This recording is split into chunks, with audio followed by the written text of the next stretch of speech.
El cielo ya comenzaba a teñirse de naranja, cuando Lucía se dio cuenta de que se había alejado demasiado del camino principal.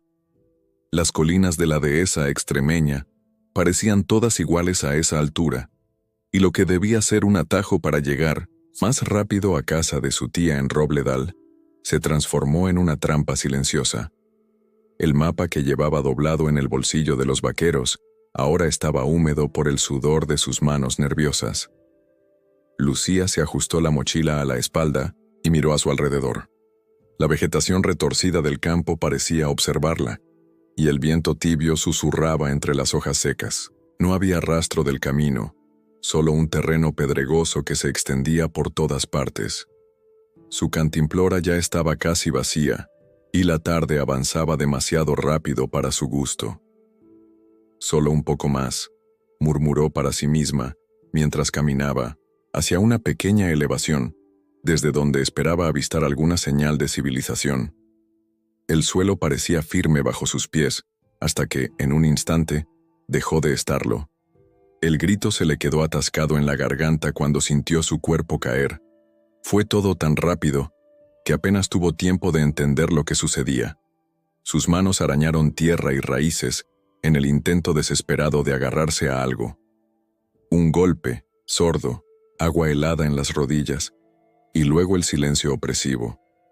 Lucía parpadeó varias veces, intentando ajustar la vista a la penumbra repentina. Estaba en un pozo antiguo, estrecho, con paredes cubiertas de musgo y raíces expuestas. El agua turbia le llegaba hasta las rodillas, fría como un río de invierno. Arriba, a unos 6 metros de altura, un círculo perfecto de cielo anaranjado se burlaba de su situación. ¡Socorro!, gritó sintiendo la voz temblar. ¡Que alguien me ayude! Solo el eco de su propia voz respondió, rebotando en las paredes húmedas. Lucía intentó escalar, pero las piedras sueltas cedían bajo sus dedos y resbalaba de vuelta al agua. Se le rompieron las uñas y pequeños cortes comenzaron a arderle en los dedos. El miedo crecía en su pecho como una planta venenosa, sofocante y fría. A kilómetros de allí, Antonio terminaba de revisar la cerca del pasto norte de la finca Buena Esperanza.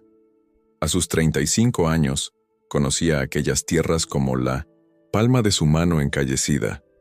Vestido con pantalones de trabajo descoloridos, camisa de cuadros con las mangas remangadas y su inseparable sombrero de cuero, acariciaba el lomo de Trueno, su caballo castaño, que lo acompañaba fielmente desde hacía 8 años. «Buen trabajo hoy, compañero», le dijo al animal, mientras guardaba las herramientas en la alforja de cuero. Fue entonces cuando el viento trajo algo hasta sus oídos.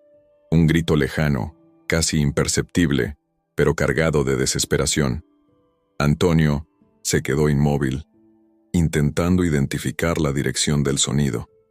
Podría ser solo el piar de algún ave, o tal vez el viento en las hojas de los árboles, pero algo en su interior le decía que no era nada de eso. Montó en Trueno y se dirigió en la dirección del sonido, cruzando el pasto y adentrándose en una zona más elevada y pedregosa que raramente visitaba. El sol comenzaba a ponerse, coloreando el horizonte de rojo y dorado, cuando oyó de nuevo, más débil esta vez, pero inconfundiblemente humano. Desmontó y ató a Trueno a un arbusto resistente. Con pasos cautelosos, se aproximó a una zona, donde la maleza crecía más alta. Fue entonces cuando lo vio, una abertura en el suelo, como una boca oscura tragándose la luz del atardecer. «¿Hay alguien ahí?», gritó, arrodillándose cerca del borde. En el fondo del pozo Lucía sintió que el corazón le daba un vuelco. Una voz real, no un eco o un delirio de su miedo creciente. Lágrimas de alivio brotaron de sus ojos. «Aquí, estoy». «Aquí abajo», gritó con toda la fuerza que sus pulmones le permitían. «He caído en un pozo y no puedo salir».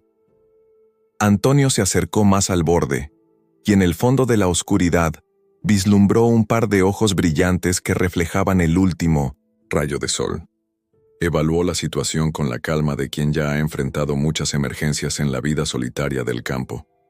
«Tranquila», dijo con voz firme, que transmitía una seguridad que hizo a Lucía respirar más despacio. «Voy a sacarte de ahí». «¿Cómo? ¿Te llamas?» «Lucía», respondió ella sintiendo que la voz le fallaba. «Lucía Mendonça. Soy Antonio Ribeiro. Aguanta firme, Lucía. Voy a buscar lo que necesito y vuelvo en un momento». Antonio calculó mentalmente lo que necesitaría para el rescate. La finca estaba a casi 20 minutos a caballo, y la noche se acercaba rápidamente. No había tiempo que perder. «No te vayas», suplicó Lucía con el pánico regresando a su voz. «No voy a abandonarte», respondió él. Y había algo en su tono que hizo a Lucía creer enteramente en aquella promesa. «Necesito coger una soga y algunas cosas más. Sigue hablando conmigo, mientras me preparo». «¿Cómo sé que vas a volver?», preguntó ella, odiando el temblor en su voz pero incapaz de controlarlo. Antonio se quitó el sombrero, por un momento, revelando un pelo negro y revuelto. Su rostro bronceado por el sol tenía líneas profundas alrededor de los ojos, marcas de quien pasa los días bajo el cielo abierto. Pero era en la mirada donde residía su verdadera fuerza. Ojos castaño oscuro que transmitían una seguridad silenciosa. «Porque he dado mi palabra», respondió simplemente. Y en el campo, la palabra de un hombre es todo lo que tiene. Mientras Antonio montaba en Trueno y partía a galope hacia la finca, Lucía se abrazó a sí misma, temblando no solo de frío, sino de un extraño alivio. El agua helada continuaba castigando sus piernas, pero ahora había esperanza flotando en el aire como el olor lejano a lluvia. En el horizonte, las primeras estrellas comenzaban a salpicar el cielo, testigos silenciosos de un encuentro improbable que ninguno de los dos aún sabía, cambiaría sus vidas para siempre. Antonio llegó a la casa de la finca Buena Esperanza con el corazón acelerado, no tanto por el esfuerzo físico, sino por la urgencia que llevaba dentro. Trueno aún resoplaba, recuperando el aliento de la carrera, cuando el vaquero ya saltaba de la silla y corría hacia el cobertizo de herramientas. El cielo estaba casi completamente oscuro ahora, con solo una fina línea anaranjada marcando el horizonte. Su perro, Serrano, un chucho de pelo amarillento y mirada atenta, se acercó meneando el rabo, pero pronto se dio cuenta de que no era momento de juegos. Antonio abrió el armario de madera donde guardaba sus equipos y comenzó a seleccionar lo que necesitaría. Una soga gruesa, una linterna potente, una cantimplora con agua fresca, una manta de lana y un pequeño botiquín de primeros auxilios. «Todo va a salir bien», murmuró para sí mismo, como si necesitara oír las palabras en voz alta para creérselas. La verdad es que no tenía idea de cómo estaría la chica a esas alturas. Los pozos antiguos podían ser traicioneros, con paredes inestables y agua de profundidad imprevisible. Mientras ataba todo en un fardo compacto que pudiera llevar en 1960 el lomo de Trueno, pensó en llamar a algún vecino para ayudar. Pero la finca más cercana estaba a casi 1 hora de distancia, y cada minuto era precioso ahora. Tendría que confiar en sus propias fuerzas y experiencia. Antonio montó de nuevo, y con un silbido a Serrano que significaba «quédate y vigila», partió de vuelta al lugar del pozo. La oscuridad ya dominaba el paisaje, pero Trueno conocía el camino como si tuviera un mapa grabado en la memoria. Las estrellas brillaban intensamente en el cielo despejado, y la luna creciente ofrecía una luz plateada que bañaba la dehesa en un brillo casi fantasmagórico. Mientras tanto, en el viento sin fondo del pozo, Lucía luchaba contra la desesperación creciente. El frío aumentaba a medida que la noche avanzaba, y sus piernas ya estaban entumecidas en el agua helada. Intentaba mantenerse en movimiento, pero el espacio estrecho limitaba sus movimientos. Para alejar el miedo, comenzó a cantar en voz baja canciones que su abuela le había enseñado en la infancia, melodías sencillas que hablaban de esperanza, fe y perseverancia. Cuando oyó el sonido de cascos acercándose, su voz falló a la mitad de una estrofa. Poco después, la luz de una linterna cortó la oscuridad de arriba, y la voz grave y tranquila de Antonio descendió hasta ella como un manto cálido. «Lucía, he vuelto. Voy a sacarte de ahí ahora». Las lágrimas llegaron instantáneamente, esta vez de puro alivio. «Creí que no volverías», confesó con voz trémula. «Dije que volvería», respondió él simplemente, como si la idea de romper una promesa fuera algo incomprensible. Antonio sujetó la linterna en una rama cercana, de modo que iluminara el interior del pozo. Después, con movimientos calculados, ató un extremo de la soga a un tronco grueso de una encina y probó varias veces la resistencia antes de lanzar la otra punta dentro del pozo. «¿Puedes ver la soga?», preguntó. «Sí», respondió Lucía estirando los brazos para alcanzarla. Sus manos estaban tan frías que apenas sentía los dedos, pero agarró la soga con toda la fuerza que tenía. «Átate la soga a la cintura», le instruyó Antonio. «Haz un nudo firme y luego avísame. Voy a tirar de ti, pero necesito que ayudes», intentando escalar la pared con los pies. Lucía siguió las instrucciones, sus dedos torpes luchando con el nudo. Cuando finalmente lo consiguió, gritó: «¡Listo! Ahora, agárrate fuerte, vamos despacio», dijo él. Antonio comenzó a tirar, con fuerza controlada, sus músculos tensos por el esfuerzo. Lucía intentaba ayudar, apoyando los pies en los huecos de la pared del pozo, pero resbalaba constantemente en la superficie cubierta de musgo. Cada centímetro conquistado era una pequeña victoria. «Lo estás haciendo muy bien», la animó Antonio, sintiendo el sudor correr por su espalda a pesar del frío de la noche. «Solo un poco más».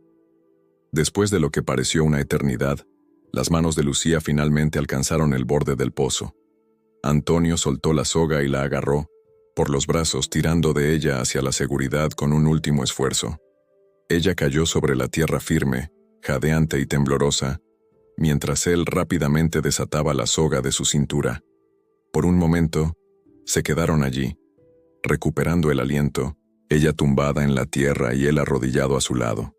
La luz de la linterna revelaba el rostro delicado de Lucía, enmarcado por un pelo castaño ahora empapado y sucio de barro. Sus ojos, de un verde profundo, brillaban con una mezcla de agotamiento y gratitud. «Gracias», susurró ella, cuando finalmente encontró la voz. «Me has salvado la vida». Antonio solo asintió, cohibido por el agradecimiento. Cogió la manta de lana y la cubrió con cuidado. «Estás empapada y la noche está fría. Tenemos que salir de aquí antes de que pilles una pulmonía». Intentó ayudarla a ponerse de pie, pero las piernas de Lucía cedieron inmediatamente. Horas en el agua helada habían drenado sus fuerzas, y apenas podía mantenerse erguida. Sin dudarlo, Antonio la tomó en brazos. Era más ligera de lo que esperaba. O tal vez era solo la adrenalina que aún corría por sus venas lo que hacía que el peso pareciera insignificante. Lucía no protestó. En cambio, se dejó acurrucar contra el pecho de él, absorbiendo el calor que emanaba de su cuerpo. «Mi casa no está lejos de aquí», dijo él, mientras la llevaba hasta Trueno. «Te llevaré allí, donde podrás secarte, calentarte y descansar». Con una habilidad nacida de años de práctica, Antonio consiguió montar en Trueno incluso llevando a Lucía. La colocó delante de la silla, manteniéndola segura con un brazo alrededor de su cintura, mientras la otra mano sujetaba las riendas. El camino de vuelta se hizo en silencio, roto solo por el sonido de los cascos de trueno contra el suelo y el ocasional piar de una lechuza. Lucía, envuelta en la manta y en el calor de Antonio, sentía una extraña sensación de seguridad que contrastaba con el terror experimentado horas antes. Había algo en la presencia silenciosa de aquel hombre que transmitía una solidez reconfortante, como si fuera un ancla en medio de la tormenta en la que se había convertido su vida.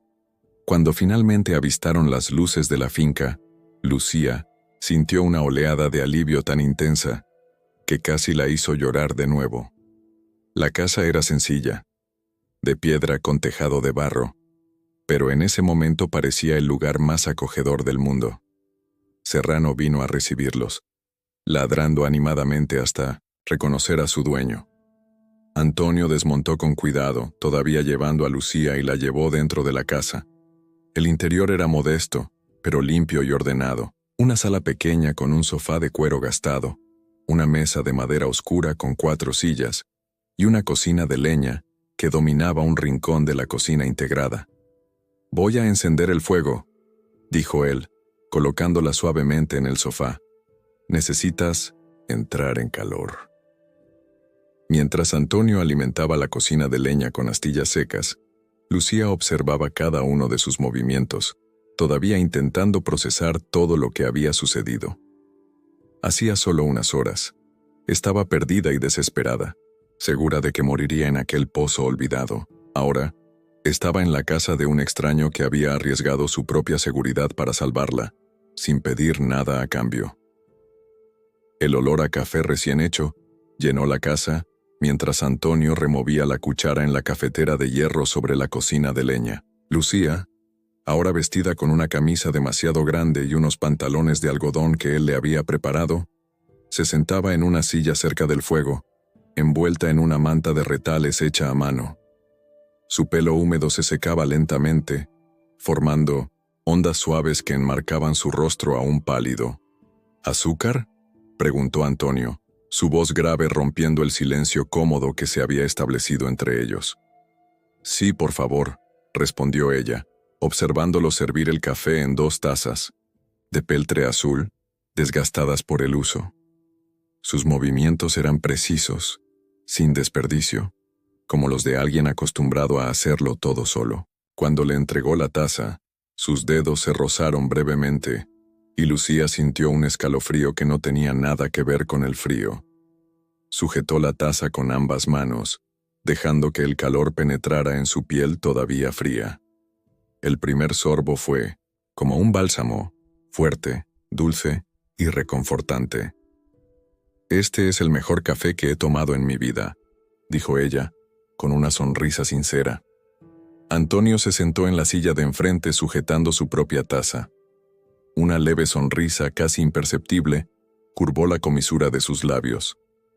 «Café de puchero, cosecha propia», respondió simplemente soplando la bebida caliente antes de tomar un sorbo. El silencio volvió, pero no era incómodo. El crepitar de la leña en el fogón, el ocasional aullido del viento en las rendijas de la ventana y el tic-tac del reloj antiguo en la pared componían una sinfonía rural que calmaba los nervios aún agitados de Lucía. «¿Vives solo aquí?», preguntó finalmente, más por curiosidad genuina que por necesidad de romper el silencio. Antonio asintió. «Desde hace 8 años, desde que mi padre falleció y me dejó la finca. Debe de ser solitario», comentó ella sin pensar. «La soledad solo molesta a quien no está en paz consigo mismo», respondió él, mirando más allá de ella, a través de la ventana, hacia la oscuridad salpicada de estrellas. Luego, como si se diera cuenta de que la respuesta sonaba demasiado filosófica, añadió: «Además, tengo a Serrano y a los animales». Como si hubiera oído su nombre, el perro mestizo entró en la cocina y se tumbó a los pies de Antonio, mirando a Lucía con curiosidad cautelosa. «Parece que le caes bien», observó ella. «Él sabe en quién puede confiar», respondió Antonio, agachándose para rascarle detrás de las orejas al animal. Los animales tienen un sexto sentido para estas cosas. Lucía tomó otro sorbo de café, sintiendo el calor extenderse por su cuerpo. Los temblores habían cesado, pero un cansancio profundo comenzaba a pesar en sus huesos. «Debo de estar interrumpiendo tu rutina», dijo, de repente consciente de que era una intrusa en aquel espacio tan personal. Antonio levantó los ojos hacia ella. Eran ojos oscuros, profundos, que parecían ver más allá de las palabras. «No molestas», dijo con simplicidad. «Mañana temprano te llevo al pueblo. ¿Hay alguien esperándote?». Lucía explicó que iba de camino a casa de su tía en Robledal, donde pasaría unas semanas de vacaciones después de terminar sus estudios de enfermería en Madrid. Contó cómo se había perdido al intentar atajar por el campo, confiando demasiado en el mapa impreso que llevaba. «Mi tía debe de estar preocupada», Tenía que haber llegado antes del anochecer, concluyó, sintiendo una punzada de culpa. Hay un teléfono en la venta del tío Juvenal, a unos 2 kilómetros de aquí. Podemos ir mañana temprano para que avises a tu tía, ofreció Antonio. El cansancio finalmente venció a Lucía. Un bostezo se le escapó y trató de disimularlo cubriéndose la boca con la mano. Necesitas descansar, dijo Antonio levantándose. Puedes usar mi cuarto. Yo dormiré aquí en la sala. Lucía intentó protestar, pero él fue firme. La condujo a un pequeño cuarto al fondo de la casa. Era un espacio sencillo, con una cama individual cubierta por una colcha de retales similar a la manta que ella usaba, un armario de madera oscura y una mesita con un candil. En las paredes algunas fotografías en blanco y negro. Rostros serios que compartían los mismos rasgos fuertes de Antonio. ¿Tu familia?, preguntó ella, señalando las fotos. Mis padres y abuelos, confirmó él. Todos nacidos y criados en esta tierra. Había una dignidad silenciosa en la forma en que hablaba de sus raíces, un orgullo sin pretensiones que Lucía admiró instantáneamente. Gracias por todo, Antonio, dijo ella, sintiendo que las palabras eran insuficientes para expresar su gratitud. No sé qué habría sido de mí si no me hubieras encontrado. Descansa ahora, respondió él, con un breve asentimiento de cabeza antes de salir y cerrar la puerta suavemente tras de sí. Lucía se tumbó en la cama, sintiendo el olor a jabón casero en las sábanas limpias. A pesar del cansancio extremo, se quedó despierta un rato, escuchando los sonidos nocturnos de la finca, el mugido lejano del ganado, el canto ocasional de un grillo y los pasos de Antonio en la sala. Preparando su lecho improvisado para la noche, pensó en cómo la vida podía cambiar en cuestión de horas. Por la mañana, era solo una joven de la gran ciudad que visitaba a sus parientes en el campo. Ahora, estaba acostada en la cama de un extraño que había arriesgado su propia seguridad para salvarla. Un hombre de pocas palabras, pero cuyas acciones hablaban volúmenes sobre su carácter. A la mañana siguiente, Lucía se despertó con el olor a café fresco y el sonido de cacharros en la cocina. Por un momento, se sintió desorientada, hasta que los recuerdos del día anterior volvieron. Se levantó, sintiendo dolores en músculos que ni sabía que tenía, consecuencia del esfuerzo para salir del pozo. Al entrar en la cocina, encontró a Antonio ya vestido para el trabajo, pantalones recios, camisa de cuadros y botas de cuero. Preparaba un desayuno sencillo, huevos revueltos, queso fresco, pan de pueblo y café. «Buenos días», dijo ella, todavía un poco tímida en su presencia. «Buenos días», respondió él indicando la mesa con un gesto. «Siéntate, necesitas reponer fuerzas». El desayuno transcurrió en un silencio cómodo, roto solo por comentarios ocasionales sobre el tiempo, que prometía ser caluroso, y sobre cómo los huevos venían de las gallinas criadas allí mismo en la finca. Después de comer, Antonio le mostró a Lucía dónde estaba el pequeño baño exterior, con una ducha de agua calentada por el sol en depósitos especiales. Cuando ella salió, limpia y reanimada, él ya había ensillado a Trueno y esperaba en el patio. «Vamos a la venta del tío Juvenal para que telefones a tu tía», dijo, extendiéndole la mano para ayudarla a montar. El trayecto hasta la venta fue tranquilo, con Lucía sentada detrás de Antonio en la silla, sujetándose tímidamente a su cintura. El paisaje de la dehesa era deslumbrante a la luz de la mañana. Encinas retorcidas, flores silvestres y, a lo lejos, el contorno azulado de las montañas. La venta de Juvenal era el tipo de establecimiento que parecía congelado en el tiempo. Parte colmado, parte bar, parte punto de encuentro de la comunidad rural. Algunos hombres jugaban al dominó en una mesa de madera gastada, mientras otros charlaban apoyados en la barra, con tazas de café en las manos encallecidas. Cuando entraron, todas las conversaciones cesaron momentáneamente. Miradas curiosas siguieron a la pareja improbable, el vaquero solitario y la chica de la ciudad. Antonio saludó a todos con un gesto de cabeza y condujo a Lucía hasta el teléfono, fijo instalado en un rincón, cerca del mostrador de dulces. «Voy a estar allí», dijo, señalando la barra donde Juvenal, un señor de pelo blanco y rostro arrugado por el sol, servía café. «Tómate el tiempo que necesites». Lucía llamó a su tía, explicando lo que había sucedido y tranquilizándola. La conversación fue larga, con su tía alternando entre el alivio por saber que estaba bien y la preocupación por las circunstancias. «No te preocupes, tía Regina. Estoy bien. El señor Ribeiro me salvó y ha sido muy amable. Sí, me llevará a Robledal hoy. No hace falta que vengas a buscarme, es mejor que vaya yo». Cuando finalmente colgó, notó que Antonio conversaba en voz baja con Juvenal, que ocasionalmente lanzaba miradas en su dirección. Al acercarse, se dio cuenta de que hablaban sobre el mejor camino a Robledal, considerando las carreteras que podrían estar en mal estado después de las últimas lluvias. «¿Todo bien?», le preguntó Antonio cuando ella se unió a ellos. «Sí», respondió Lucía. «Mi tía estaba preocupada, pero se ha aliviado al saber que estoy bien.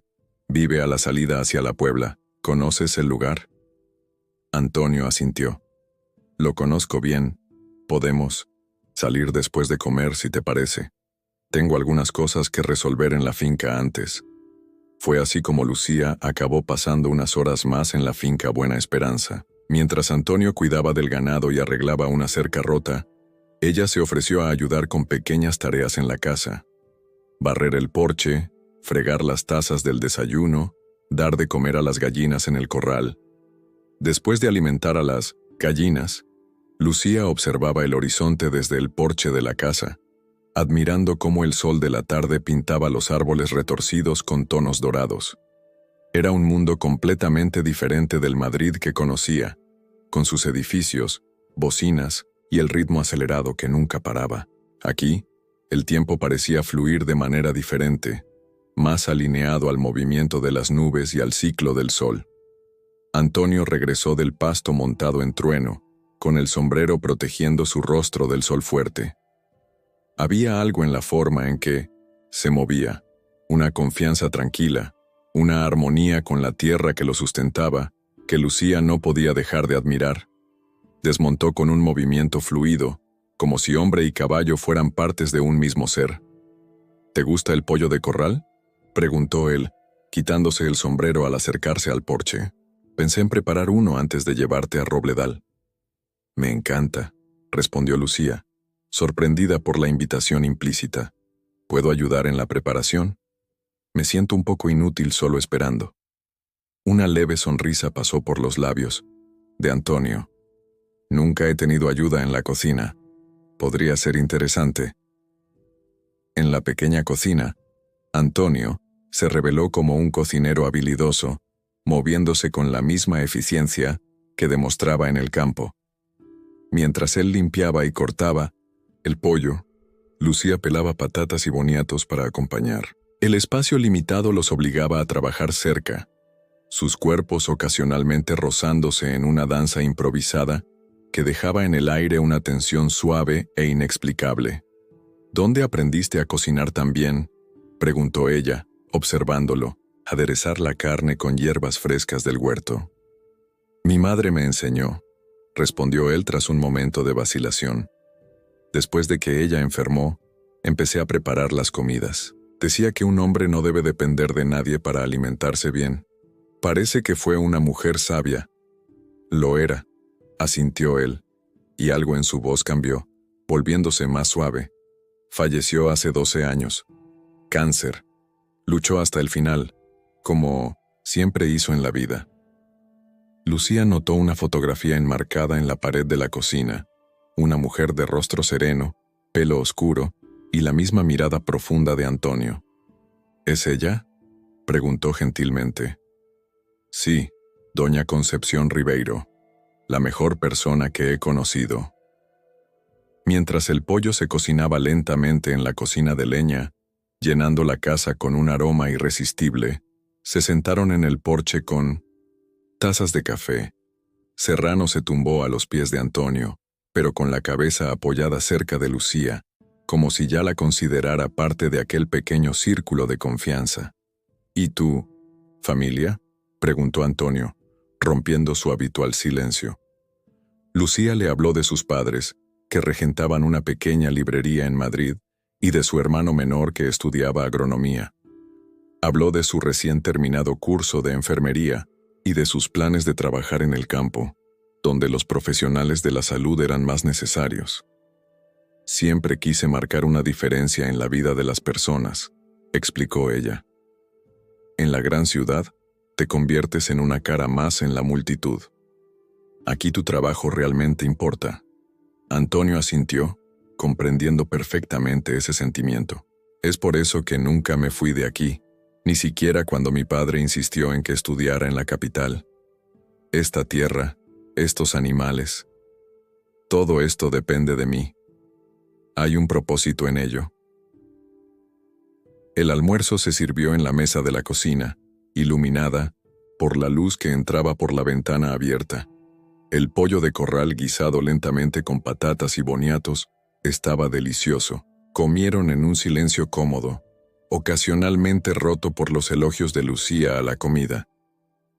Mi tía se quedará impresionada cuando le cuente que fui rescatada por un vaquero que además cocina mejor que ella, bromeó Lucía sirviéndose un poco más de guiso. Antonio sonrió, una sonrisa genuina que transformó por completo su rostro generalmente serio. Era como ver el sol surgir por detrás de nubes pesadas, raro y sorprendentemente brillante. No le digas que el secreto es dejar que el pollo se cocine muy despacio, respondió él, entrando en la broma. Es un secreto de familia. Tras la comida, mientras Lucía fregaba los platos insistiendo en que era lo mínimo que podía hacer, Antonio fue al pequeño cuarto y volvió con la ropa de ella, ahora limpia y seca. Conseguí quitar casi todo el barro, dijo él entregándole las prendas dobladas cuidadosamente. Puede que no estén como antes, pero están limpias. Lucía cogió la ropa, genuinamente conmovida por aquel gesto simple.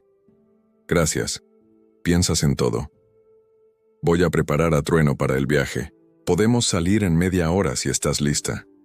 Mientras se cambiaba en el cuarto, Lucía sintió una extraña reticencia a marcharse.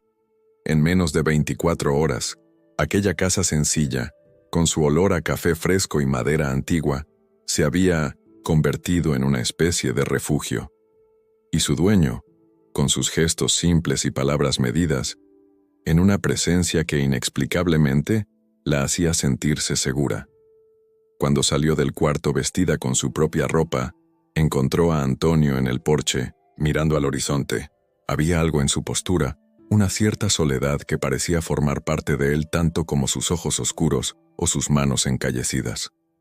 «Estoy lista», anunció ella, tratando de sonar más animada de lo que realmente se sentía. De camino a Robledal, con Lucía de nuevo montada detrás de Antonio, conversaron más que en todo el tiempo anterior. Ella le contó sus sueños de trabajar como enfermera en comunidades rurales, y él le habló de los desafíos de mantener una pequeña finca en 1900, los días actuales. Cada vez menos jóvenes quieren quedarse en el campo, comentó él. No los culpo. Es una vida dura, sin muchas de las comodidades de la ciudad. Pero tiene sus compensaciones, respondió Lucía, observando la belleza salvaje a su alrededor. Este cielo, este aire puro. En la ciudad, la gente paga fortunas por momentos de paz como este. Antonio permaneció en silencio por unos instantes, como si considerara sus palabras. Nunca lo había pensado de esa forma. Para mí, siempre ha sido simplemente la vida. A medida que se acercaban a Robledal, Lucía sentía una mezcla confusa de emociones. Estaba ansiosa por tranquilizar a su tía personalmente, pero parte de ella deseaba que el viaje durara más. Había aún tanto que quería preguntarle a Antonio, tantas historias que le gustaría oír en su voz grave y pausada. La casa de la tía Regina estaba en las afueras de Robledal, una construcción de 2 pisos pintada de azul claro, con un jardín exuberante donde orquídeas y helechos crecían en armonía salvaje. Al ver a Trueno acercarse, la tía Regina corrió hacia la cancela. el pelo canoso recogido en un moño desordenado y los ojos rojos de quien había llorado durante horas. «Dios mío, niña, casi me matas de la preocupación», exclamó, abrazando a Lucía en cuanto desmontó. Antonio se quedó atrás, todavía montado, como si no quisiera entrometerse en aquel momento familiar. Lucía, sin embargo, no permitió que simplemente se marchara. «Tía, este es el señor Antonio Ribeiro. Me salvó cuando caí en un pozo abandonado. Si no fuera por él». La tía Regina se volvió hacia el vaquero, sus ojos ahora brillantes de gratitud. «Baje de ese caballo ahora mismo, muchacho. No voy a dejar que el salvador de mi sobrina se vaya sin al menos tomar un café decente y comer un trozo de mi bizcocho casero». Antonio intentó negarse educadamente, alegando que necesitaba volver antes del anochecer. Pero la determinación de la tía Regina era una fuerza de la naturaleza. En pocos minutos, se vio sentado en la amplia cocina de la casa, con una generosa porción de bizcocho delante y una taza de café fuerte en las manos. Mientras Lucía contaba a su tía los detalles de su aventura, suavizando las partes más aterradoras, para no preocuparla aún más, observaba a Antonio discretamente.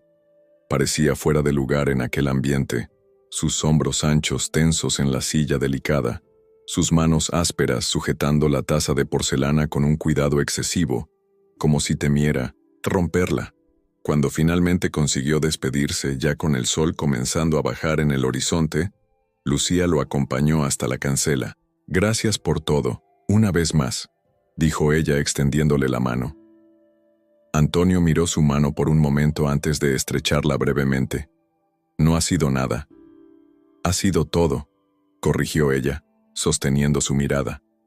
«Espero poder devolvértelo algún». «Tía». Él asintió, montó en Trueno y partió sin mirar atrás. Lucía observó su silueta disminuir en el camino de tierra hasta desaparecer en una curva, sintiendo una extraña sensación de pérdida. Las 2 semanas siguientes pasaron lentamente. Lucía intentaba disfrutar de las vacaciones, ayudando a su tía en el jardín, visitando a conocidos en el centro de Robledal y leyendo los libros que había traído. Pero sus pensamientos volvían frecuentemente a aquella finca aislada y a su dueño solitario. «Andas distraída, niña», observó la tía Regina una mañana, mientras preparaban juntas la comida. «Es por ese mozo que te salvó, ¿verdad?» Lucía sintió que la cara le ardía. «No sé de qué hablas, tía. Anda ya, no me vengas con esas. Soy vieja, pero no ciega. Vi la forma en que lo mirabas, y la forma en que él evitaba mirarte a ti, lo que dice mucho más». «Solo fue amable», insistió Lucía, cortando tomates con más fuerza de la necesaria. «Amable es ofrecerte llevarte en coche. Lo que él hizo fue mucho más allá», replicó la tía. «¿Sabías que es conocido en toda la comarca como el lobo solitario? Rara vez viene al pueblo, casi no habla con nadie. Cuando el marido de doña Josefa se rompió la pierna, él cuidó solo de su ganado durante un mes, sin aceptar un duro, pero siempre de lejos, siempre solo». Aquellas palabras se quedaron con Lucía. A la mañana siguiente, tomó una decisión impulsiva. «Tía, voy a necesitar tu coche prestado hoy. Quiero visitar la finca Buena Esperanza». La tía Regina sonrió, pero no comentó nada. Solo le entregó las llaves del Seat 600 azul de 1978, que mantenía impecablemente conservado, y un tarro de dulce de leche casero. «Para agradecer la hospitalidad», explicó con un brillo pícaro en los ojos. El camino a la finca fue más largo de lo que Lucía recordaba, especialmente conduciendo sola por caminos de tierra que serpenteaban por el campo. Cuando finalmente avistó la casa de piedra en el horizonte, su corazón se aceleró inexplicablemente. Antonio estaba en el corral cepillando a Trueno cuando el sonido del motor llamó su atención. El vaquero levantó los ojos, visiblemente sorprendido al reconocer a la visitante. «Lucía». Ella salió del coche sujetando el tarro de dulce de leche como un escudo. «Perdona que aparezca sin avisar, mi tía te manda esto». Él se acercó limpiándose las manos en el paño que llevaba en el bolsillo. No tenías que molestarte. No, es ninguna molestia, respondió ella, entregándole el tarro. En realidad he venido porque quería ver cómo estabas. Antonio la observó con una intensidad que la hizo desviar la mirada. Estoy como siempre. ¿Y tú? Bien, descansada. Pero... Lucía respiró hondo. No puedo dejar de pensar que te debo algo. No me gusta dejar deudas pendientes. Una leve sonrisa apareció en el rostro de él. No me debes nada. Entonces considéralo un intercambio, propuso ella, con una determinación que sorprendió a ambos. Tú me enseñas un poco de la vida en la finca, y yo te ayudo en las tareas durante esta semana. Después vuelvo a Madrid, con la conciencia tranquila. Antonio la estudió durante un largo momento, como si intentara descifrar sus verdaderas intenciones. Finalmente, asintió. Si es lo que quieres, pero el trabajo aquí es pesado. Soy más fuerte de lo que parezco, aseguró ella. Y así comenzó una semana que cambiaría a ambos más de lo que podrían imaginar. Los primeros días, Lucía se limitó a tareas más sencillas: ayudar en 1900 la cocina, barrer el patio, dar de comer a las gallinas. Pero pronto su curiosidad y determinación la llevaron a tareas más desafiantes. Antonio, inicialmente reacio a dejarla hacer trabajos más pesados, se sorprendió con su persistencia. Cuando ella insistió en aprender a ordeñar, él cedió, riendo discretamente de sus intentos torpes con la vaca más dócil del rebaño. No está funcionando, se quejó ella, después de varios minutos sin conseguir más que unas gotas de leche. Estás tirando mal, explicó él arrodillándose a su lado. Es un movimiento así. Sus manos cubrieron las de ella, guiándola, y de repente la leche brotó en el cubo. Lucía rió encantada, girando el rostro para mirarlo. Estaban tan cerca que podía sentir su respiración, ver los pequeños detalles de sus ojos castaños, las minúsculas líneas alrededor, el tono más claro cerca de la pupila. Por un momento, el tiempo pareció suspenderse. Antonio se apartó primero, levantándose abruptamente. «Ya le has cogido el truco», dijo, con la voz más ronca de lo normal. «Sigue practicando». Día tras día, Lucía conquistaba pequeñas victorias. Aprendió a ensillar a trueno sola, a reconocer cuando el queso estaba en su punto, a arreglar una cerca rota. Cada nueva habilidad era celebrada con una sonrisa de aprobación de Antonio, que se volvía cada vez más frecuente. Las noches estaban llenas de conversaciones en el porche, bajo un cielo estrellado que parecía infinito. Él contaba historias de la finca, de las sequías y de las lluvias abundantes, de los animales que había criado. Ella hablaba sobre la ciudad, sus estudios, sus sueños de una vida con más propósito. «Nunca pensé que me gustaría tanto el trabajo rural», confesó ella en una de esas noches. «Es agotador, pero al final del día realmente sientes que has hecho algo concreto. Es una vida honesta», asintió él. «No siempre fácil, pero nunca vacía». En la cocina, Lucía comenzó a preparar platos que su abuela le había enseñado: un guiso de carne, rosquillas, dulce de calabaza. La casa, antes tan espartana, ahora tenía flores silvestres en botellas improvisadas como jarrones, manteles coloridos en la mesa y el sonido de la risa de Lucía resonando en las paredes de piedra. El viernes, víspera del día en que Lucía había planeado regresar a casa de su tía, el cielo amaneció con nubes pesadas que prometían lluvia. Se despertó temprano, como se había acostumbrado durante esa semana, y encontró a Antonio ya en la cocina, preparando café. «Buenos días», lo saludó, recogiéndose el pelo en una coleta improvisada. «Parece que va a llover». «Va a llover», confirmó él mirando por la ventana. «Y fuerte. Necesito terminar de arreglar el tejado del granero antes de que empiece». «Puedo ayudar», se ofreció Lucía, sirviéndose café.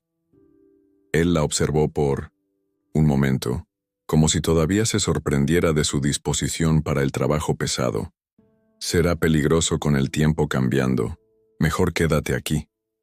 No soy de azúcar, Antonio, replicó ella con una sonrisa desafiante. No me voy a derretir con la lluvia. Una leve sonrisa surgió en el rostro de él. Era algo que se había vuelto más frecuente en los últimos días. Esa suavización en sus facciones generalmente tan serias, terca como una mula. Aprendí del mejor, respondió ella, haciéndolo reír por lo bajo. Trabajaron juntos en el tejado del granero, reemplazando tejas rotas y reforzando la estructura.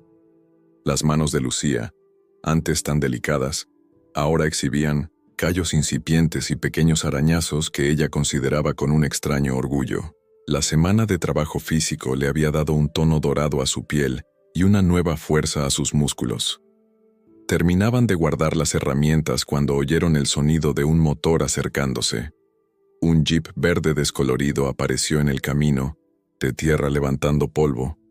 «Es Joaquín», dijo Antonio reconociendo el vehículo, dueño de la finca vecina. El hombre que bajó del jeep era algunos años mayor que Antonio, con canas en las sienes y una sonrisa fácil que contrastaba con la seriedad habitual del vaquero. Al ver a Lucía, arqueó las cejas con sorpresa. «Vaya, vaya, Ribeiro. Finalmente entiendo por qué has rechazado mis invitaciones para ir a pescar. Buenos días, señorita. Joaquín Méndez, a su servicio». Lucía se sonrojó ligeramente al estrechar la mano extendida. Lucía Mendonza, encantada de conocerlo. «El placer es todo mío», respondió Joaquín, mirando de Lucía a Antonio con curiosidad mal disimulada. No sabía que nuestro amigo aquí tenía visitas.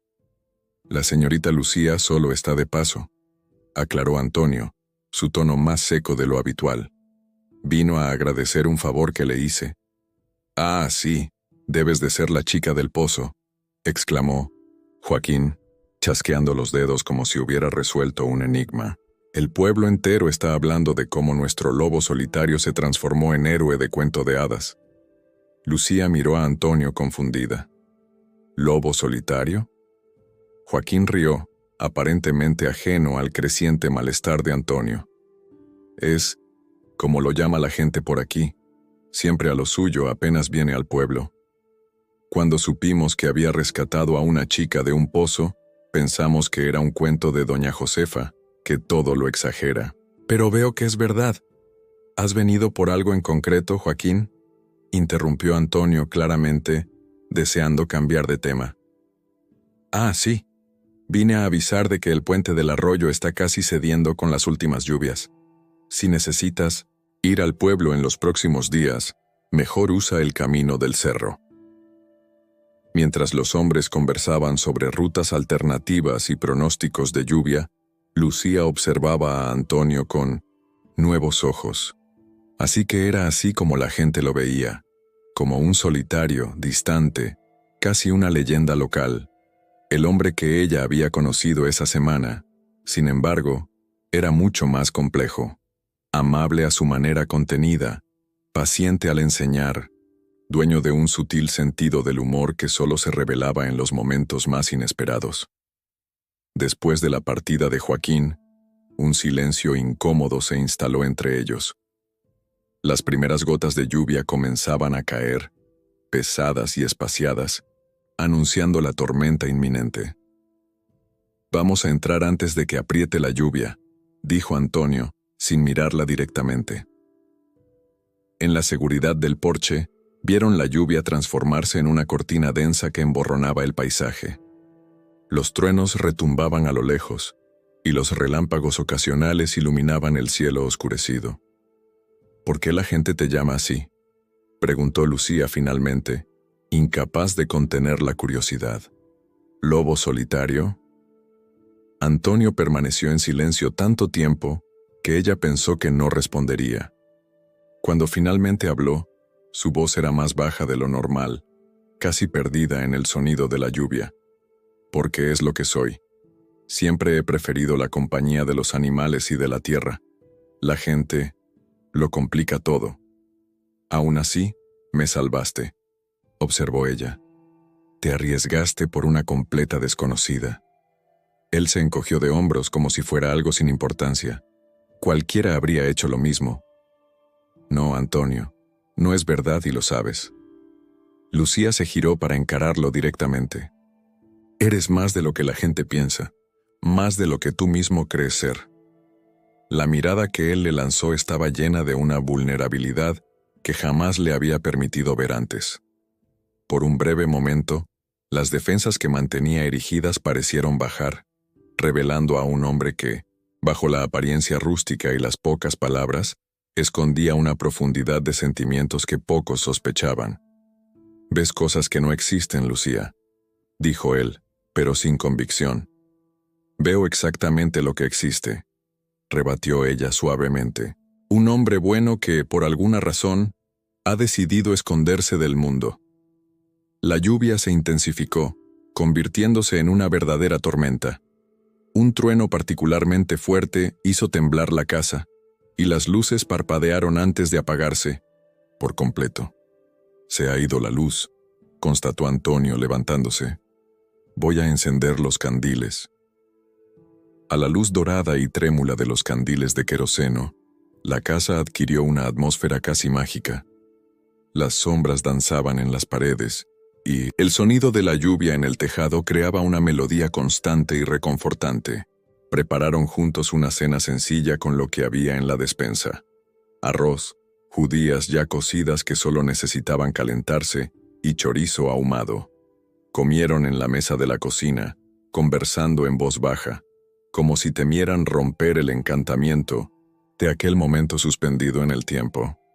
«Debería volver mañana a casa de mi tía», comentó Lucía, mirando su plato casi vacío, «pero con esta lluvia y el puente en mal estado». «Puedes quedarte el tiempo que necesites», respondió Antonio, su mirada encontrando la de ella brevemente antes de desviarse. «La casa es sencilla, pero hay sitio». Un silencio cómodo se estableció entre ellos, llenado solo por el tamborileo de la lluvia y el ocasional estruendo de un trueno lejano. Lucía se dio cuenta de que, en solo una semana se había acostumbrado a esa rutina, a esa casa, a la presencia silenciosa pero constante de Antonio. «¿Sabes?», comenzó ella, jugando con la cuchara en el plato vacío. «Cuando decidí venir aquí, era solo para agradecer y quizás ayudar un poco como compensación. Pero ahora», le la animó él cuando ella dudó. «Ahora siento que he encontrado algo que ni siquiera sabía que estaba buscando». Lucía levantó los ojos para mirarlo. Una simplicidad que tiene más significado que toda la agitación de la ciudad. Un propósito, claro cada amanecer. Antonio la observaba con una intensidad que hacía que su corazón se acelerara.